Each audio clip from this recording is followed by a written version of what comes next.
పరిశుద్ధ గ్రంథం ఛానల్ వీక్షిస్తున్న ప్రతి ఒక్కరిని దేవుని పేరట వందనాలు తెలియజేసుకుంటున్నాం. ప్రేమ, సంతోషము, సమాధానం సదా మీకు తోడేండి నడిపించును గాక. నిన్న దినాన యెషయా గ్రంథం 16వ అధ్యాయం చదువుకున్నాం. ఈరోజు యెషయా గ్రంథం 17వ అధ్యాయం చదువుకుందాం. దమస్కాను గూర్చిన దేవోక్తి. దమస్కా పట్టణము కాకపోవలసి వచ్చెను, అది పాడై దిబ్బగా నగును. 6 ఏరు పట్టణములు నిర్మానుష్యములగును, అవి గొర్రెల మందలు మెయ్యు తవులగును.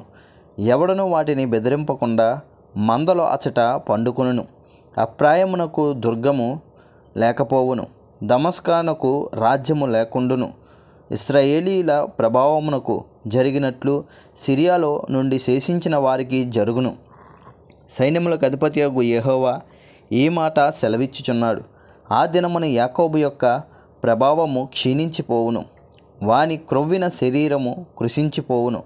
చేను కోయువాడు దంట్లు పట్టుకొనగా వాని చెయ్య వెన్నులను కోయకుండునట్లు రెఫాయిము లోయలో ఒకడు పరిగ ఏరునట్లును ఉండును. అయినను ఒలీవ చెట్ల దులపగా పైకొమ్మ చివరను 2-3 పండ్లు మిగిలియుండునట్లు, ఫలభరితమైన చెట్టున వాలు కొమ్మలయందు 3-4 పండ్లు మిగిలియుండునట్లు దానిలో పరిగ పండ్లుండునని ఇశ్రాయేలీయులు దేవుడైన యెహోవా సెలవిచ్చుచున్నాడు. ఆ దినమున వారు తమ చేతులు చేసిన బలిపీఠము తట్టు చూడరు. దేవతా స్తంభమునైనను సూర్య దేవతా ప్రతిమలనైనను తమ చేతులు చేసిన దేనినైనను లక్ష్యము చేయరు. మానవులు తమను సృష్టించిన వాని వైపు చూతురు. వారి కనులు ఇశ్రాయేలు యొక్క పరిశుద్ధ దేవుని లక్ష్యపెట్టును. ఆ దినమున ఎఫ్రాయిమీయుల బలమైన పట్టణములు ఇశ్రాయేలీయుల భయము చేత అడవిలోను కొండ శిఖరముల మీదను జనులు విడిచిపోయిన స్థలముల వలె నగును. అది ఆ దేశము పాడగును. ఏలయనగా నీవు నీ రక్షణ కర్తయగు దేవుని మర్చిపోతివి, నీ ఆశ్రయదుర్గమైన నీ శైలమును జ్ఞాపకము చేసుకొనలేదు. అందుచేత నీవు రమ్యమైన వనములను నాటుచు వచ్చితివి, వాటిలో అన్యమైన ద్రాక్షవల్లులను నాటితివి.